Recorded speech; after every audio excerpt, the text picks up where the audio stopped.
ঘরে ছোট রানী এলো পদ্মাবতী। রাজার আরো 6টি রানীর ছিল না সন্তান, পদ্মাবতীর কোলালোতে মিলল সমাধান।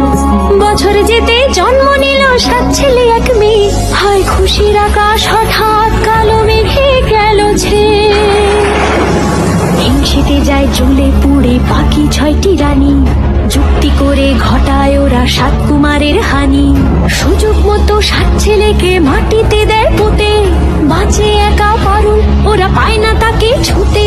ধাইমা বাজায় সেই মেয়েকে বড় করে তোলে, 7 ভাইকে পায় যে পারুল 7টে চাপা ফুলে।